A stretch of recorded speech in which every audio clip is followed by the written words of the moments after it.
Comment savoir si tu as été choisi par Dieu est une question profonde que de nombreux croyants se posent tout au long de leur vie spirituelle. Parmi la multitude de personnes qui cherchent Dieu, comment peux-tu savoir que tu fais partie de ceux qu'il a appelés d'une manière spéciale? Aujourd'hui, je veux que tu restes avec moi pendant que nous explorons quelques signes qui peuvent t'indiquer que tu as été choisi par Dieu pour un but plus grand. Souviens-toi qu'être choisi n'est pas seulement un privilège, mais aussi une responsabilité divine. Le premier signe que tu as été choisi est que tu ressens un désir constant de chercher davantage Dieu, de mieux le connaître et de renforcer ta relation avec lui. Ce désir n'est pas passager. C'est un feu intérieur qui t'incite à vouloir être toujours plus proche de lui.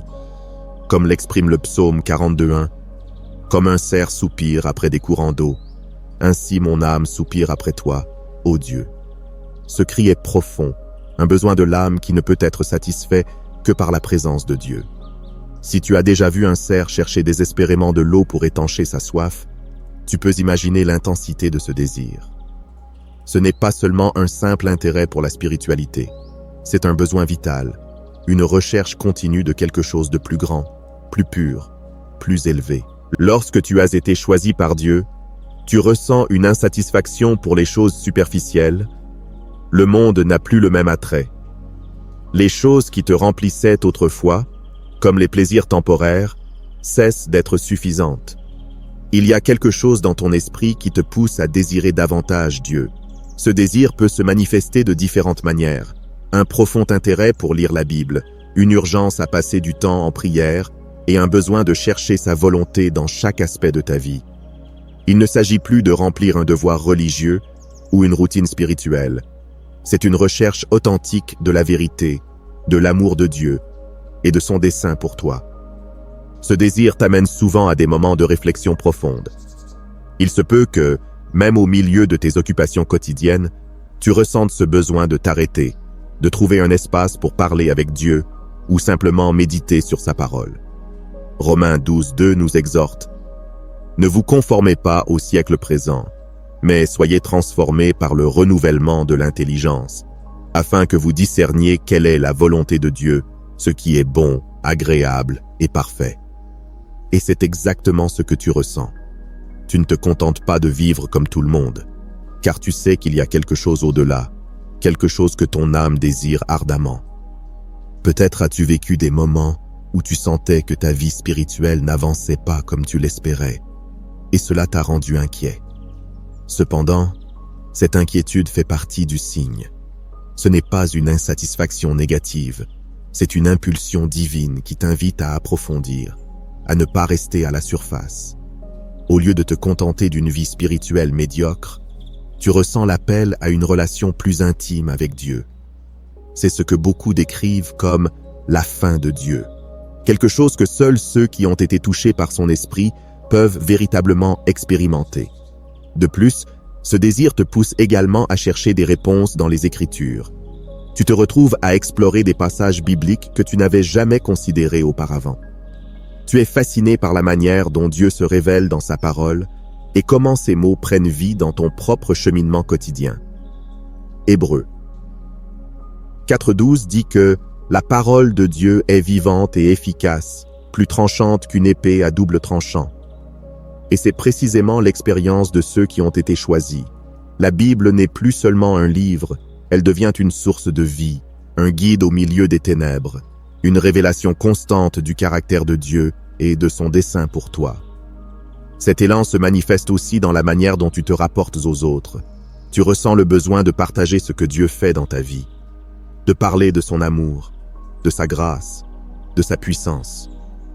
Tu réalises que tu ne peux pas garder le silence face à ce que tu as expérimenté, et c'est une preuve supplémentaire que Dieu t'a choisi. Comme il est dit dans Jérémie 29, « Si je disais, je ne penserai plus à lui, je ne parlerai plus en son nom, il y avait dans mon cœur comme un feu dévorant enfermé dans mes os. Je m'efforçais de le contenir, mais je ne le pouvais. » Tout comme Jérémie ne pouvait pas contenir le feu de Dieu en lui, tu ressens aussi ce besoin de partager ce que tu as reçu. Parfois, ce désir de chercher Dieu peut te faire te sentir différent des autres. Tandis que certains semblent à l'aise dans une vie de routine, tu ressens une urgence à progresser, à grandir spirituellement. Cela peut entraîner une incompréhension dans ton entourage, mais cela fait partie du processus d'être appelé par Dieu. Ne te décourage pas, car ce désir constant de plus de Dieu est un signe clair qu'il a un dessein particulier pour ta vie. Comme le dit Philippiens 3,14, « Je cours vers le but pour remporter le prix de la vocation céleste de Dieu en Jésus-Christ. » Ne t'arrête pas, continue de chercher, continue d'avancer, car Dieu a bien plus pour toi. Le deuxième signe que tu as été choisi est que tu as traversé de grandes épreuves et difficultés dans la vie. Tout au long de la Bible, nous voyons que les hommes et les femmes que Dieu a choisis pour ses desseins ont traversé de grandes épreuves. Ce n'était pas facile pour eux, et ce ne sera pas non plus facile pour nous. Cependant, ces épreuves, bien qu'elles soient douloureuses et déroutantes sur le moment, sont destinées à un plus grand but dans le plan divin. Dans Jacques 1, 2 et 3, l'apôtre nous encourage à considérer comme une joie lorsque nous passons par diverses épreuves, car l'épreuve de notre foi produit la patience. Ce verset révèle une vérité profonde. Les difficultés ne sont pas des punitions, mais des occasions de croissance spirituelle. Si tu as traversé des situations difficiles qui semblaient dénuées de sens, il est probable qu'au milieu de ces circonstances, tu te sois senti perdu, te demandant pourquoi tant de souffrance. Peut-être t'es-tu demandé « Pourquoi cela m'arrive-t-il à moi ?» Cependant, lorsque tu regardes en arrière et que tu vois comment ces épreuves t'ont formé et rapproché de Dieu, tu réalises qu'elles n'étaient pas simplement des moments de douleur sans but. Chaque larme, chaque lutte, chaque perte façonnait ton caractère, affûtait ta foi et te préparait à quelque chose de bien plus grand que ce que tu pouvais imaginer à ce moment-là. Pense-y de cette manière. Les épreuves dans la vie d'un élu sont comme un entraînement spirituel. Tout comme un athlète doit passer par des entraînements intenses et douloureux pour renforcer son corps et améliorer ses performances, le croyant choisi par Dieu traverse des épreuves qui fortifient son esprit et le préparent aux défis à venir.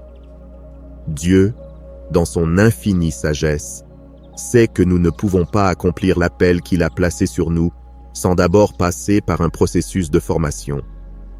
Et ce processus, bien que difficile, a un but glorieux. Romains 8,28 nous rappelle que « Toutes choses concourent au bien de ceux qui aiment Dieu, de ceux qui sont appelés selon son dessein. Même les épreuves les plus douloureuses travaillent pour ton bien et pour l'accomplissement du dessein divin dans ta vie. » Lorsque tu fais face à des épreuves, il est facile de sentir que Dieu t'a abandonné, que tu es seul dans ta douleur.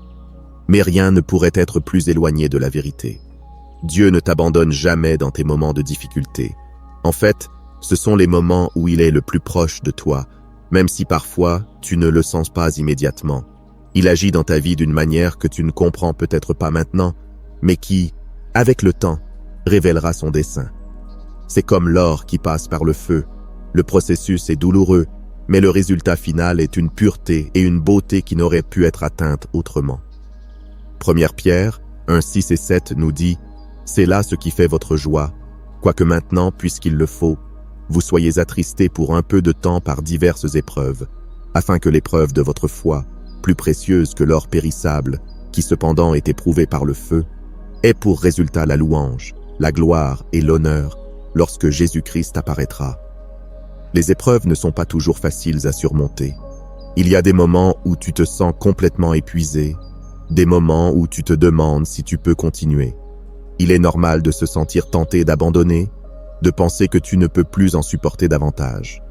Mais c'est dans ces moments de faiblesse que la puissance de Dieu se manifeste le plus en toi. 2 Corinthiens 12, 9 nous rappelle les paroles du Seigneur. « Ma grâce te suffit, car ma puissance s'accomplit dans la faiblesse. » C'est dans tes moments les plus sombres que Dieu se montre le plus fort dans ta vie, te donnant la force nécessaire pour avancer. Ceux qui sont choisis par Dieu traversent souvent des moments de grande adversité, car ils façonnent leur caractère et les préparent pour un plus grand dessein. Si tout était facile, il n'y aurait pas besoin de foi ni de dépendance envers Dieu. Mais lorsque tu fais face à des difficultés qui échappent à ton contrôle, tu es forcé de te tourner vers lui, de faire confiance à sa puissance et non à tes propres forces. Et c'est dans cette confiance que tu grandis spirituellement, que ta foi se renforce et que tu apprends à dépendre entièrement de Dieu. Dieu ne t'a pas abandonné au milieu de tes épreuves, au contraire, il te prépare à accomplir l'appel qu'il a placé sur ta vie. Peut-être qu'en ce moment tu ne peux pas voir l'ensemble du tableau, mais fais confiance au fait que Dieu a un plan parfait. Comme le dit Jérémie 29:11. « Car je connais les projets que j'ai formés sur vous, dit l'Éternel, projets de paix et non de malheur, afin de vous donner un avenir et de l'espérance. » Les épreuves que tu traverses font partie de ce plan. Un plan qui, bien qu'il soit parfois difficile à comprendre, est conçu pour te conduire à réaliser le dessein glorieux que Dieu a pour toi. Regarde la vie de personnages bibliques comme Joseph, qui a traversé des trahisons, l'emprisonnement et des années de souffrance avant d'arriver à l'endroit que Dieu avait préparé pour lui. Ou Moïse, qui après 40 ans dans le désert, a été appelé à libérer le peuple d'Israël. Ces grands hommes de foi n'ont pas accompli leur but sans avoir d'abord affronté des épreuves qui les ont préparés à ce que Dieu avait planifié pour eux. De la même manière, les épreuves dans ta vie ne sont pas vaines. Elles sont le terrain où Dieu forge son dessein en toi. Le troisième signe que tu as été choisi par Dieu est ce profond sentiment de dessein que tu ressens en toi. Ce n'est pas une simple inquiétude passagère, mais une sensation persistante qui te dit que ta vie a une signification particulière, un appel unique que tu ne peux ignorer. Ce sens du dessein est comme une boussole intérieure qui, bien que tu ne puisses parfois pas voir clairement la destination, te pousse à avancer vers quelque chose de plus grand que ce que tu peux imaginer. Jérémie 29:11 l'exprime de manière claire et réconfortante. « Car je connais les projets que j'ai formés sur vous, dit l'Éternel, projets de paix et non de malheur, afin de vous donner un avenir et de l'espérance. » Ce verset nous rappelle que, bien que nous ne comprenions pas toujours le plan de Dieu dans l'instant, il a un but précis et parfait pour chacun de nous. Souvent, les personnes choisies par Dieu ressentent cette conviction intérieure bien avant de savoir exactement ce que Dieu les appelle à faire. Il est possible que tu n'aies pas toutes les réponses maintenant, mais ce sentiment qu'il y a quelque chose de plus, quelque chose qui transcende les préoccupations quotidiennes et les objectifs terrestres, est un signe que Dieu agit dans ta vie. Tu peux avoir le sentiment que ta vie est destinée à faire une différence, que ce soit dans ta communauté, ton église, ou même à une échelle plus large. Ce qui est important, c'est que cette conviction te pousse à ne pas rester dans le confort de ce que tu connais, mais à marcher avec foi vers ce que Dieu a préparé pour toi. Ce sens du dessein peut aussi se manifester par une insatisfaction avec une vie sans signification ou sans direction claire. Peut-être as-tu essayé de trouver satisfaction dans des choses mondaines, le succès au travail, des réalisations académiques, ou même dans des relations. Mais au fond, tu sens que rien de tout cela ne te satisfait vraiment. C'est comme si tu savais que tu es destiné à accomplir quelque chose de plus grand, quelque chose que Dieu a spécifiquement préparé pour toi. Éphésiens 2:10 nous rappelle que nous sommes son ouvrage, ayant été créés en Jésus-Christ pour de bonnes œuvres, que Dieu a préparées d'avance, afin que nous les pratiquions. Ta vie n'est pas un accident, elle n'est pas dépourvue de sens. Il y a un plan divin préparé bien avant ta naissance. Peut-être ressens-tu cet appel de manière subtile, comme une voix intérieure qui t'incite à faire plus pour le royaume de Dieu.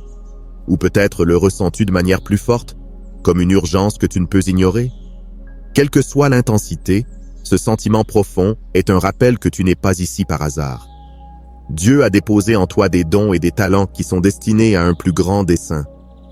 Parfois, cette conviction peut sembler écrasante, surtout lorsque tu n'as pas clairement défini la prochaine étape à suivre. Mais c'est là que la foi entre en jeu. Proverbes 3, 5 et 6 nous encouragent. « Confie-toi en l'Éternel de tout ton cœur, et ne t'appuie pas sur ta sagesse. Reconnais-le dans toutes tes voies, et il aplanira tes sentiers. » Même si tu ne sais pas précisément quel chemin emprunter, tu peux faire confiance à Dieu pour te guider. Ce sens du dessein ne te motive pas seulement, mais il te donne aussi une perspective différente sur les défis et obstacles que tu rencontres. Tu sais que ce que tu traverses a un but, même si cela est difficile à percevoir sur le moment. Peut-être as-tu déjà ressenti des moments où tu te sentais hors de place dans ce monde, comme si tu ne correspondais pas aux attentes des autres ou aux normes de la société. Cependant, ce sentiment d'être différent fait partie du fait d'être choisi par Dieu. Tu n'es pas appelé à vivre une vie ordinaire, tu es appelé à quelque chose d'extraordinaire. Ce sentiment peut parfois être déconcertant, mais c'est un signe que Dieu prépare quelque chose de spécial pour toi. Jésus lui-même a ressenti ce sentiment de dessein dès son plus jeune âge. Dans Luc 2,49, lorsque ses parents l'ont cherché après l'avoir perdu dans le temple, Jésus a répondu « Pourquoi me cherchiez-vous ? Ne saviez-vous pas qu'il faut que je m'occupe des affaires de mon Père ?» Même à un si jeune âge, Jésus savait qu'il avait un appel, un plus grand dessein à accomplir. De la même manière, il est possible que tu ressentes aussi ce besoin d'être dans les affaires de ton Père, d'accomplir le but que Dieu a déposé dans ta vie. Parfois, ce sentiment de dessein peut créer de l'incertitude. Peut-être te demandes-tu si tu fais vraiment ce que Dieu t'a appelé à faire. Peut-être as-tu des doutes sur le fait d'être sur le bon chemin. Mais la bonne nouvelle, c'est que Dieu ne te laisse pas seul dans cette quête. Jacques 1,5 nous dit que si quelqu'un manque de sagesse, qu'il la demande à Dieu, qui donne à tous généreusement et sans reproche. Si tu sens que tu manques de clarté sur ton dessein, demande à Dieu de te révéler sa volonté. Et fais-lui confiance pour qu'il te la montre en temps voulu. Le dessein de Dieu dans ta vie ne se manifeste pas toujours immédiatement. Parfois, il demande patience et persévérance. Mais si tu gardes ton regard fixé sur lui, en faisant confiance à sa direction, tu verras comment, peu à peu, les étapes que tu dois suivre te seront révélées. Philippiens 1,6 dit « Je suis persuadé que celui qui a commencé en vous cette bonne œuvre la rendra parfaite pour le jour de Jésus-Christ. » Dieu n'abandonne pas ce qu'il commence. S'il a déposé ce sens de dessein en toi, il te donnera aussi tout ce dont tu as besoin pour l'accomplir. Un quatrième signe que tu as été choisi par Dieu est que les personnes autour de toi peuvent ne pas te comprendre ou même s'opposer à toi. C'est une expérience courante parmi ceux qui ont été mis à part par Dieu pour accomplir un dessein spécial. Souvent, lorsque tu marches dans l'obéissance à l'appel de Dieu, ceux qui ne partagent pas ta foi ou ta vision peuvent être déconcertés, méfiants, voire hostiles envers tes décisions. Jésus lui-même a averti ses disciples de cela dans Jean 15,18. « Si le monde vous hait, sachez qu'il m'a haï avant vous. » Le fait que tu rencontres de l'opposition ou des malentendus n'est pas une preuve que tu fais quelque chose de mal, mais plutôt que ta vie et tes choix sont alignés avec le royaume de Dieu, ce qui contraste souvent avec les attentes du monde. Quand tu es choisi par Dieu, ta vie commence à refléter des valeurs et des principes qui vont à l'encontre des systèmes de ce monde. Les gens autour de toi, même ceux qui te connaissent bien, peuvent ne pas comprendre pourquoi tu choisis de vivre d'une manière qui privilégie le spirituel au détriment du matériel. Ils peuvent ne pas comprendre pourquoi tu te dévoues autant au service de Dieu, pourquoi tu consacres du temps à la prière, à la lecture de la Bible, ou pourquoi tu t'abstiens de certaines activités que le monde considère normales ou même nécessaires. Cette incompréhension peut entraîner un isolement, et dans certains cas, même un rejet. Cela est particulièrement douloureux lorsque cette opposition vient de personnes proches de toi, famille, amis, collègues. Ils peuvent ne pas comprendre pourquoi tu ne participes plus à certaines choses que tu faisais auparavant, ou pourquoi ton orientation dans la vie a radicalement changé. Il se peut que tu sois confronté à des remarques comme « tu prends tout cela trop au sérieux » ou « pas besoin d'être aussi radical ». Cependant, cette incompréhension et parfois ce rejet n'est pas un signe d'échec de ta part, mais une preuve que Dieu agit en toi et que ta vie est en train d'être transformée par son esprit. L'apôtre Paul a lui aussi vécu ce genre d'opposition. Dans Actes 26-24, alors que Paul partageait son témoignage devant le roi Agrippa, Festo, un fonctionnaire romain, l'a interrompu en disant « Tu es fou, Paul, ton grand savoir te fait déraisonner. » C'est un exemple de la façon dont le monde peut parfois ne pas comprendre la profondeur de la foi et de l'obéissance à Dieu. Cela se produit encore aujourd'hui. Les personnes qui n'ont pas expérimenté l'appel de Dieu dans leur vie ne peuvent souvent pas comprendre l'engagement et la dévotion que tu ressens envers lui. Il est important de se rappeler que ce type d'opposition n'est pas une attaque personnelle, mais une réaction naturelle de ceux qui ne marchent pas dans la même lumière. 1 Corinthiens 2,14 l'exprime bien. Mais l'homme naturel ne reçoit pas les choses de l'Esprit de Dieu, car elles sont une folie pour lui, et il ne peut les comprendre, parce que c'est spirituellement qu'on en juge. Ceux qui n'ont pas été touchés par le Saint-Esprit peuvent percevoir tes actions et tes décisions comme étranges, irrationnelles, voire menaçantes. Cependant, Dieu voit et connaît ton cœur.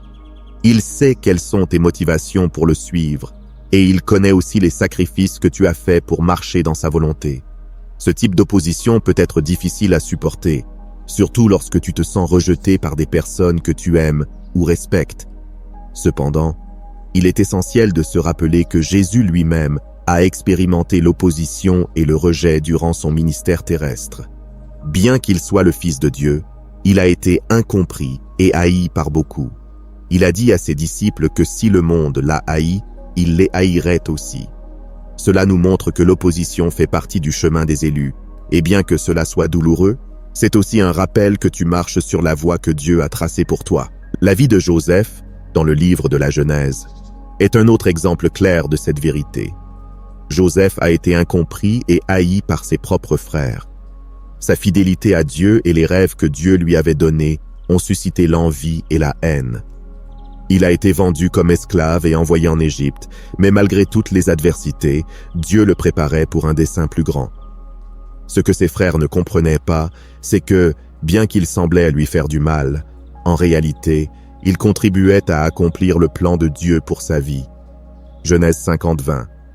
Le résume lorsque Joseph dit à ses frères « Vous aviez médité de me faire du mal, Dieu l'a changé en bien ». Si les personnes autour de toi ne comprennent pas ton chemin de foi ou même s'opposent à lui, ne te décourage pas. Rappelle-toi que cette opposition est souvent une confirmation que tu es sur la bonne voie. Comme Jésus le dit dans Matthieu 5:11 et 12. « Heureux serez-vous lorsqu'on vous outragera, qu'on vous persécutera et qu'on dira faussement de vous toutes sortes de mal à cause de moi.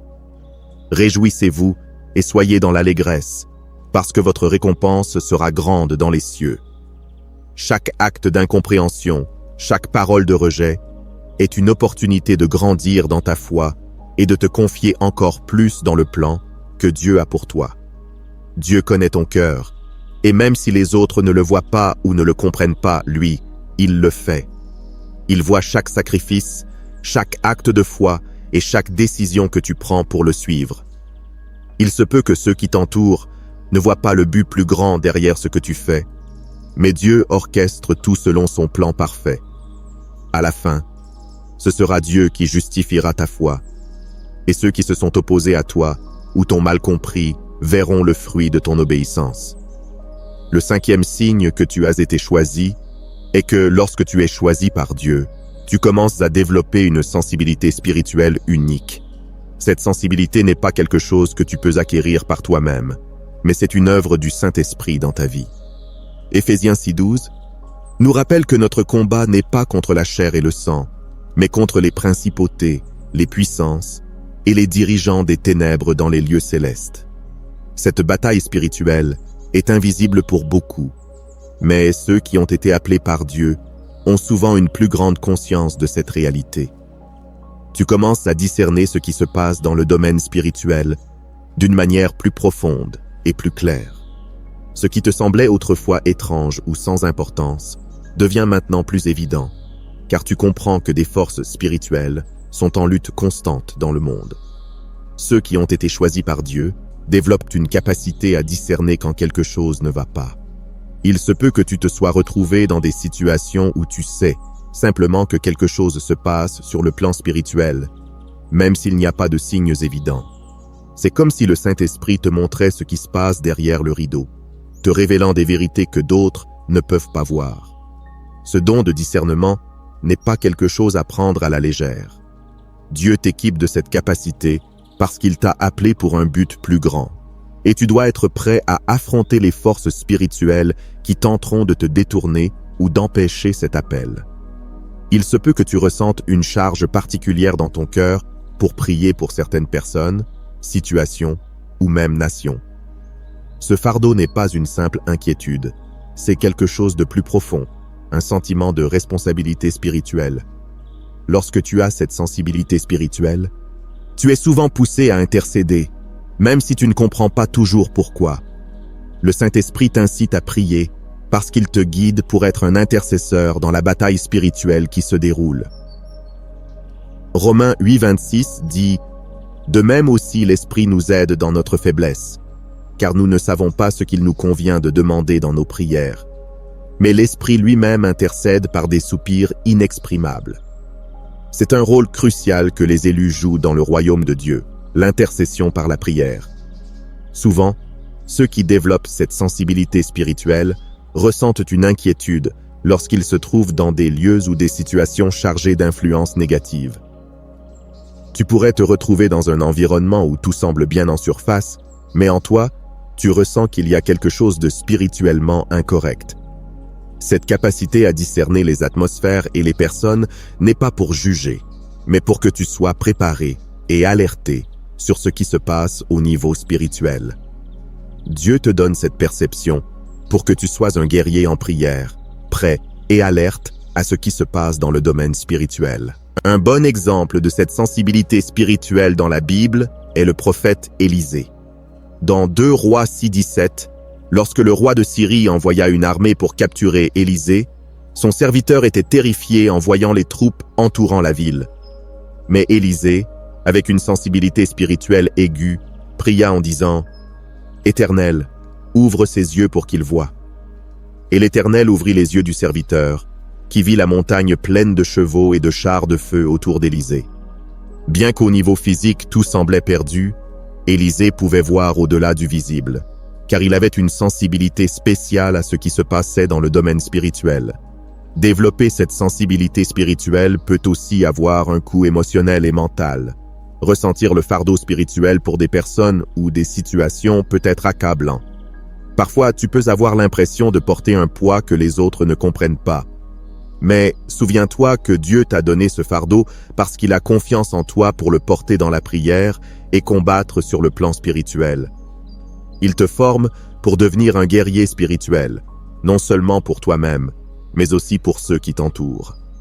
Ésaïe 62,6 parle des gardiens que Dieu place sur les murs, ceux qui ne se taisent ni jour ni nuit, intercédant jusqu'à ce que Dieu accomplisse sa promesse.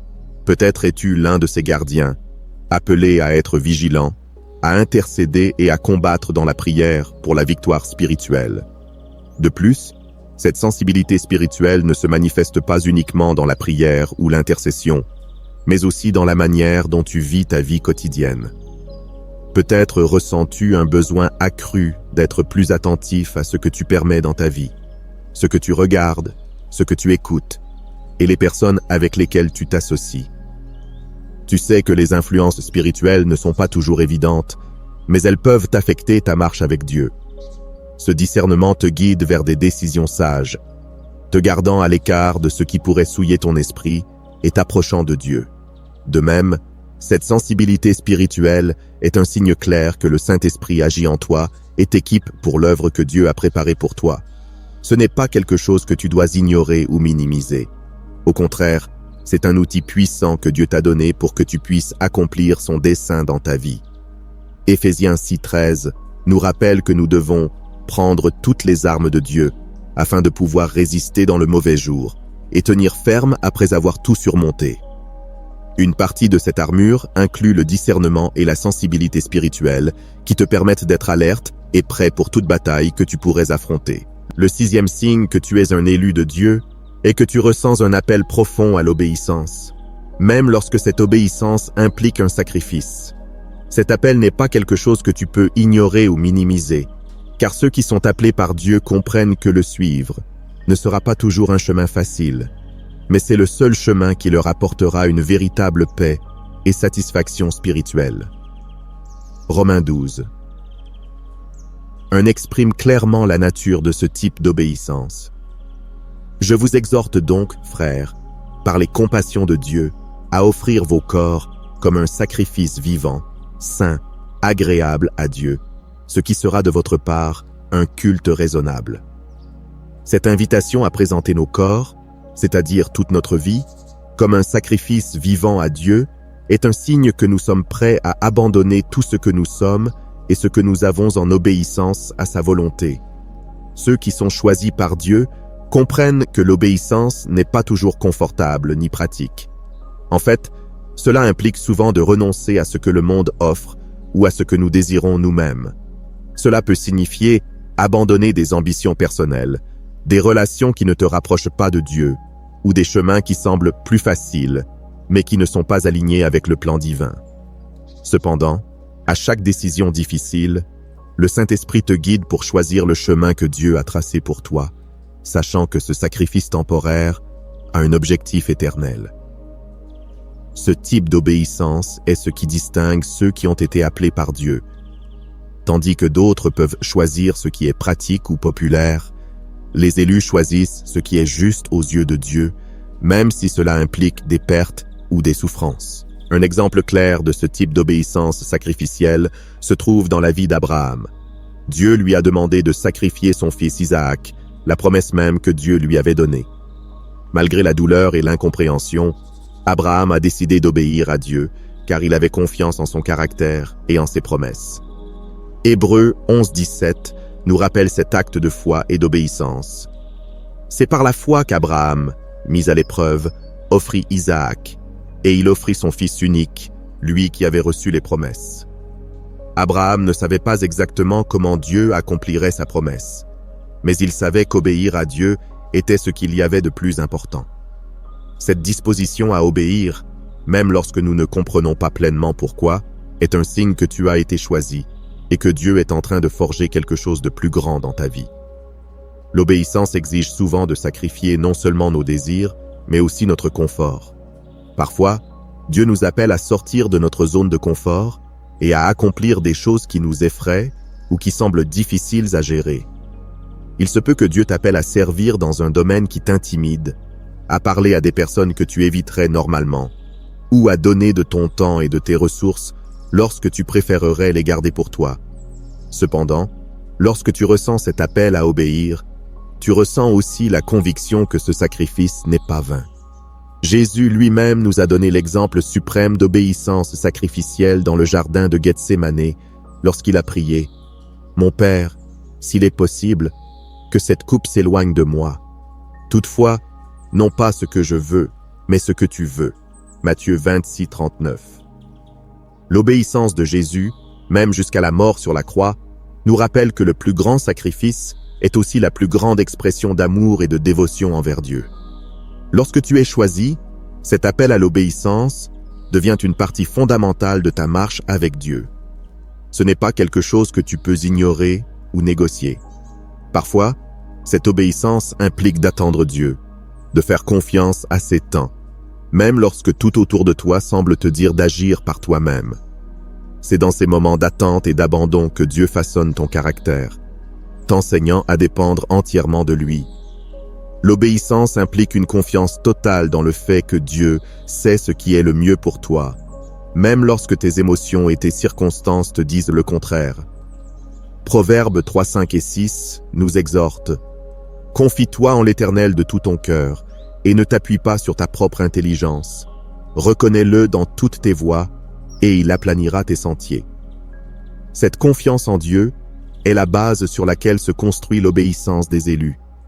De plus, l'obéissance à Dieu n'est pas un fardeau, mais une réponse d'amour. Quand tu es choisi, obéir à Dieu n'est pas simplement suivre une liste de règles, mais un acte d'adoration. Tu sais que Dieu t'a aimé le premier, et cette compréhension de son amour t'incite à lui obéir avec joie et gratitude.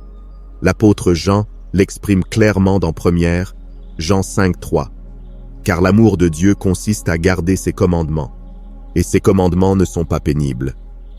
Pour ceux qui sont élus, l'obéissance n'est pas perçue comme un fardeau, mais comme une opportunité de démontrer leur amour et leur dévotion envers le Seigneur. Bien sûr, cela ne signifie pas que l'obéissance sera toujours facile ou que tu n'auras pas de moments de doute ou de lutte intérieure. Mais chaque fois que tu choisis d'obéir à Dieu plutôt qu'à tes propres désirs, tu fais un pas de plus vers la maturité spirituelle et vers l'accomplissement du dessein divin dans ta vie. Ce sont dans ces moments difficiles lorsque tu choisis de suivre le chemin de Dieu malgré tout. Que Dieu te fortifie et t'équipe pour les défis à venir. Philippiens 2,13 nous rappelle que c'est Dieu qui produit en vous le vouloir et le faire selon son bon plaisir. Même le désir d'obéir vient de Dieu, et il te donnera également la force d'accomplir sa volonté. Un 7e signe que tu as été choisi par Dieu est le profond sentiment de compassion et de miséricorde que tu ressens pour les autres. Ce n'est pas simplement un sentiment passager de pitié ou de tristesse face à la souffrance d'autrui, mais un fardeau qui naît du cœur même de Dieu. Ceux qui sont choisis par Dieu ressentent souvent un amour particulier pour les démunis, pour ceux qui souffrent et pour ceux qui sont perdus spirituellement. Cette compassion n'est ni naturelle, ni le produit d'une émotion temporaire. C'est un reflet du caractère du Christ qui œuvre en toi. Colossiens 3,12 nous exhorte clairement. Ainsi donc, comme des élus de Dieu, saints et bien-aimés, revêtez-vous d'entrailles de miséricorde, de bonté, d'humilité, de douceur, de patience. Ce verset nous rappelle qu'en tant qu'élus de Dieu, notre vie doit être marquée par une miséricorde authentique et un désir profond de servir et d'aider les autres. Ce sentiment de compassion se manifeste souvent de manière pratique. Tu ne peux pas ignorer la souffrance autour de toi. Que ce soit quelqu'un dans le besoin physique, émotionnel ou spirituel, tu ressens un fardeau intérieur pour agir. Il se peut que tu sois poussé à offrir une parole d'encouragement, une prière ou même une aide concrète comme donner de la nourriture ou des vêtements. Ce désir d'aider les autres ne vient pas d'un sentiment d'obligation, mais d'un amour sincère que le Saint-Esprit a placé dans ton cœur. Tu ressens la douleur des autres comme si c'était ta propre douleur, et cela t'incite à agir. Cet appel à la compassion est un reflet direct du cœur de Jésus durant son ministère sur terre. Tout au long des évangiles, nous voyons comment Jésus était poussé par la compassion envers les malades, les marginalisés et les affligés.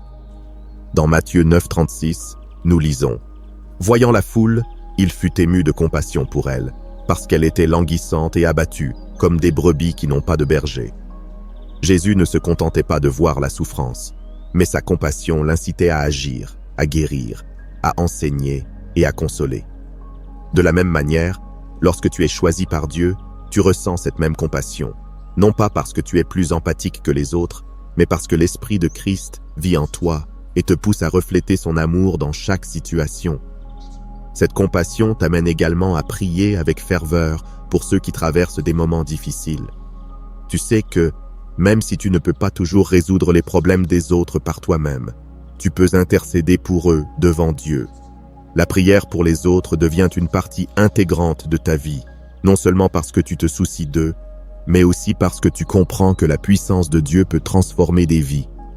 Jacques 5,16 nous rappelle « La prière fervente du juste a une grande efficacité. » Ce désir de prier pour les autres, de porter leur fardeau devant le trône de la grâce, est un signe clair que Dieu t'a choisi pour être un intercesseur et un canal de son amour et de sa miséricorde. De plus, ceux qui sont choisis par Dieu ressentent un fardeau particulier pour les perdus, pour ceux qui n'ont pas encore expérimenté l'amour et la grâce de Dieu dans leur vie. Tu ne peux pas simplement ignorer le fait qu'il y a des personnes qui vivent dans les ténèbres spirituelles. Tu ressens une urgence dans ton cœur de partager l'Évangile, de porter la lumière du Christ à ceux qui sont encore dans l'obscurité. Cette compassion pour les perdus n'est pas une tâche optionnelle pour les élus. C'est une mission qui jaillit de l'amour que Dieu a déposé dans ton cœur. Romains 10,14 dit « Comment donc invoqueront-ils celui en qui ils n'ont pas cru? Et comment croiront-ils en celui dont ils n'ont pas entendu parler? Et comment entendront-ils parler de lui si personne ne le leur prêche? » Tu sais que ton appel n'est pas simplement d'éprouver de la compassion, mais d'agir, de partager la bonne nouvelle du salut avec ceux qui ne connaissent pas encore Christ. Ce profond sentiment de compassion et de miséricorde n'est pas toujours facile à porter. Parfois, tu te sentiras accablé par le poids de la souffrance du monde qui t'entoure, et cela peut être écrasant.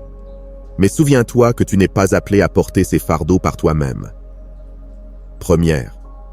Pierre 5,7 dit « Déchargez-vous sur lui de tous vos soucis, car lui-même prend soin de vous. » Dieu ne te demande pas de résoudre tous les problèmes du monde, mais il t'invite à être son instrument d'amour, de miséricorde et de réconfort pour ceux qui t'entourent. Au fur et à mesure que tu obéis à cet appel, Dieu te donne la force et la sagesse pour savoir comment agir dans chaque situation. Il est également important de se rappeler que ce sentiment de compassion et de miséricorde n'est pas une faiblesse, mais une force. Dans un monde qui valorise souvent l'autosuffisance et l'individualisme, ceux qui manifestent de la compassion reflètent le cœur de Dieu de manière puissante. Proverbe 14, 21 nous rappelle que « Heureux celui qui a pitié des pauvres ». Chaque acte de miséricorde, chaque parole d'encouragement et chaque prière pour ceux qui souffrent sont des actions qui reflètent la nature du Christ en toi. Tu accomplis son commandement d'aimer ton prochain comme toi-même. Et cet amour est une preuve claire que tu as été choisi pour porter sa lumière au monde. Le 8e signe que tu as été choisi par Dieu est la capacité de pardonner, même dans des situations où le pardon semble impossible. L'acte de pardonner n'est pas une réaction naturelle pour la plupart des gens, surtout lorsqu'on a été profondément blessé ou trahi. En tant qu'êtres humains, il est commun de vouloir garder du ressentiment, de chercher la justice par nos propres moyens, ou d'attendre que l'autre reconnaisse le tort qu'il a causé. Cependant, Jésus nous enseigne un chemin complètement différent. Dans Matthieu 6, 14 et 15, Jésus dit « Si vous pardonnez aux hommes leurs offenses, votre Père céleste vous pardonnera aussi. Mais si vous ne pardonnez pas aux hommes, votre Père ne vous pardonnera pas non plus vos offenses. » Ces paroles soulignent non seulement l'importance du pardon, mais révèlent également que le pardon est un commandement divin, un reflet direct du caractère de Dieu qui agit en nous. Lorsque tu trouves dans ton cœur la capacité de pardonner à ceux qui t'ont fait du mal, qui t'ont trahi ou qui ont parlé en mal de toi, c'est un signe clair que le Saint-Esprit transforme ton cœur. Le pardon, tel que Jésus le décrit, n'est pas un sentiment qui apparaît de lui-même. C'est un choix conscient, une décision qui découle de la grâce que nous avons reçue de Dieu. Cette grâce n'est pas quelque chose que nous pouvons générer par nous-mêmes. C'est un don qui vient directement de Dieu. Et lorsque tu es choisi par Dieu, cette grâce se manifeste dans ta vie de manière surnaturelle, surtout dans les moments où le pardon semble humainement impossible. Pardonner ne signifie pas minimiser la douleur ou justifier le mal qui a été fait. Souvent, le pardon exige que nous reconnaissions pleinement la douleur et, malgré cela, que nous choisissions de libérer la dette que nous sentons que l'autre nous doit. C'est là que l'acte de pardon devient une profonde expression de foi. Au lieu de chercher la justice par nos propres moyens ou de maintenir du ressentiment comme une forme de protection, nous faisons confiance à Dieu qui est juste et qui s'occupera de toutes choses. Romains 12, 19 dit « Ne vous vengez pas vous-même, bien-aimés, mais laissez agir la colère de Dieu, car il est écrit « À moi la vengeance, c'est moi qui rétribuerai, dit le Seigneur. » Le pardon nous libère du fardeau de chercher la justice par nos propres moyens et nous permet de faire confiance à la souveraineté de Dieu. De plus, l'acte de pardonner reflète l'amour sacrificiel du Christ en nous. Dans Éphésiens 4,32, il est dit « Soyez bons les uns envers les autres, compatissants, vous pardonnant réciproquement, comme Dieu vous a pardonné en Christ. » Christ nous a pardonné malgré nos fautes, et son pardon est si complet qu'il couvre non seulement nos péchés passés, mais aussi ceux à venir. Quand nous choisissons de pardonner aux autres, nous imitons Christ, montrant au monde ce que signifie vivre sous la grâce de Dieu. Il est important de se rappeler que le pardon n'est pas toujours un processus immédiat. Parfois, la douleur que l'on nous a causée est si profonde qu'elle nécessite du temps et de la prière pour libérer complètement le ressentiment. Cependant, le simple fait de ressentir dans ton cœur le désir de pardonner, même quand cela fait mal, est un signe que le Saint-Esprit travaille en toi. Dieu ne te demande pas de le faire seul. Il te donnera la force et la capacité de pardonner au fur et à mesure que tu te soumets à sa grâce et que tu lui permets de guérir les blessures de ton cœur. Pardonner a également un pouvoir transformateur sur nos vies. Lorsque nous gardons du ressentiment et de l'amertume, c'est nous qui portons le poids de ce fardeau. C'est comme une chaîne invisible qui nous lie à la personne qui nous a fait du mal.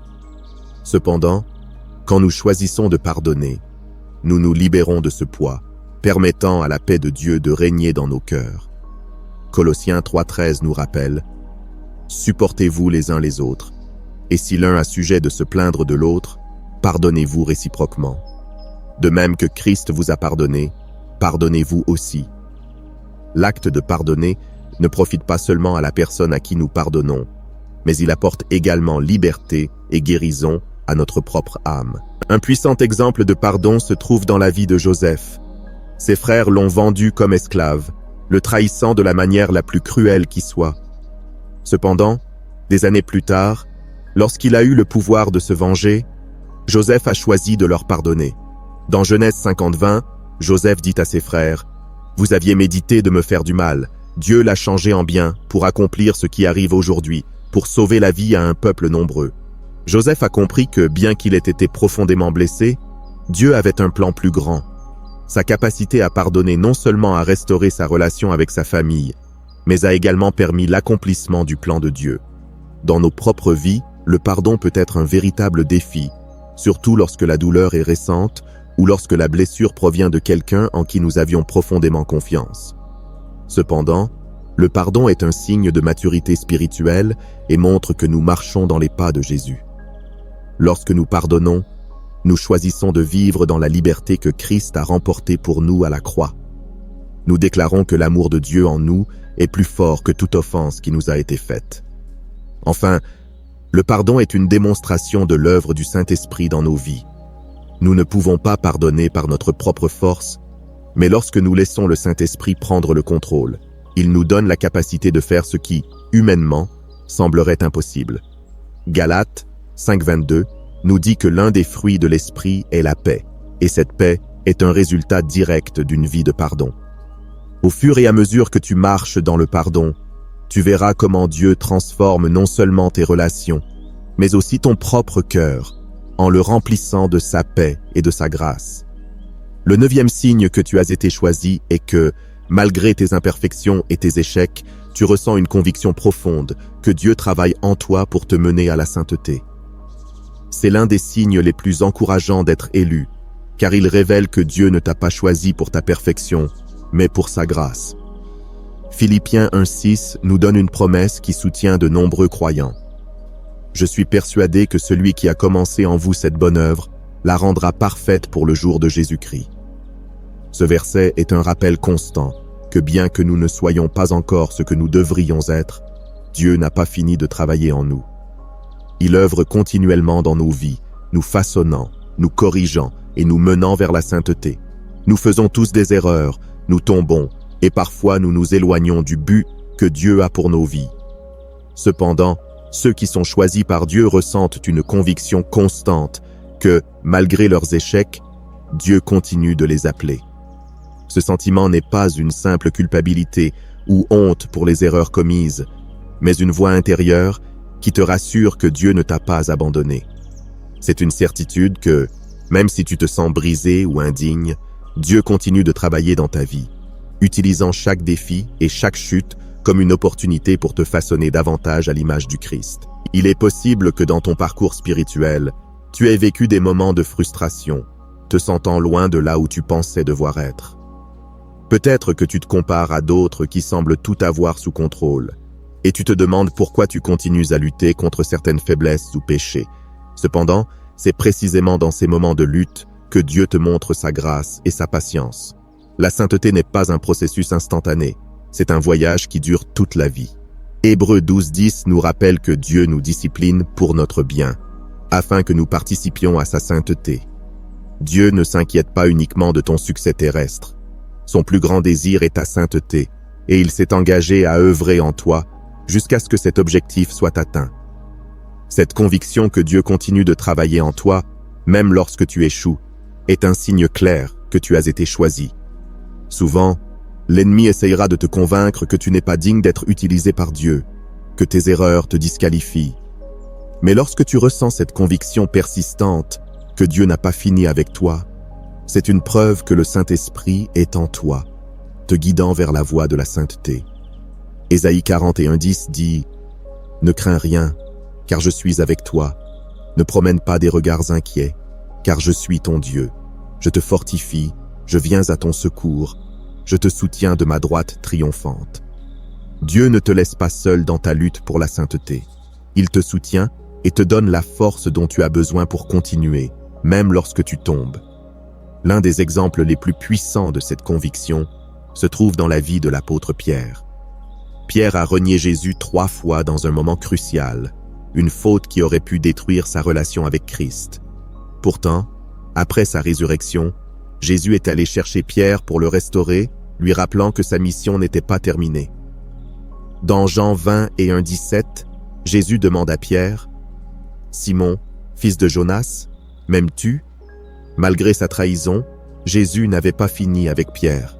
Il l'a restauré et l'a appelé à prendre soin de son Église. De la même manière, même si tu échoues parfois, Dieu continue de t'appeler. Il ne se concentre pas sur tes erreurs passées, mais sur le but plus grand qu'il a placé en toi. Une autre preuve que Dieu continue de travailler en toi est que, malgré tes échecs, tu ressens toujours ce désir de te rapprocher de lui. Ce désir de réconciliation avec Dieu, même après avoir trébuché, est un signe que le Saint-Esprit agit en toi. Parfois, les luttes intérieures peuvent te faire sentir indigne, mais ce désir de restaurer ta relation avec Dieu prouve que son esprit continue d'œuvrer. Dans Romains 8:1, il est écrit « Il n'y a donc maintenant aucune condamnation pour ceux qui sont en Jésus-Christ, qui ne marchent pas selon la chair, mais selon l'Esprit. » Bien que l'ennemi tente de te condamner, l'Esprit de Dieu en toi t'assure que tu n'es pas condamné, mais racheté, et que tu es dans un processus constant de transformation. Le fait que Dieu n'en ait pas encore fini avec toi se reflète aussi dans sa patience et sa grâce. 2 Pierre 3:9 dit « Le Seigneur ne tarde pas dans l'accomplissement de la promesse, comme quelques-uns le croient, mais il use de patience envers vous, ne voulant pas qu'aucun périsse, mais que tous arrivent à la repentance. » Dieu est patient avec toi, bien plus que tu ne l'es parfois envers toi-même. Son désir n'est pas de te punir pour tes erreurs, mais de te guider vers la sainteté, par son amour et sa correction. Cette patience divine est un signe qu'il continue d'investir dans ta vie, qu'il croit encore au dessein qu'il a placé en toi, et qu'il ne cessera de travailler jusqu'à ce que ce plan soit accompli. Enfin, le 10e signe que tu as été choisi par Dieu est que tu possèdes une paix profonde qui surpasse toute compréhension, même au milieu des tempêtes. Cette paix est l'un des cadeaux les plus précieux que Dieu offre à ceux qu'il a appelés. Ce n'est pas une paix superficielle, dépendante des circonstances extérieures, mais une paix qui reste intacte, même lorsque tout autour de toi semble s'effondrer. Philippiens 4:7 l'exprime avec force.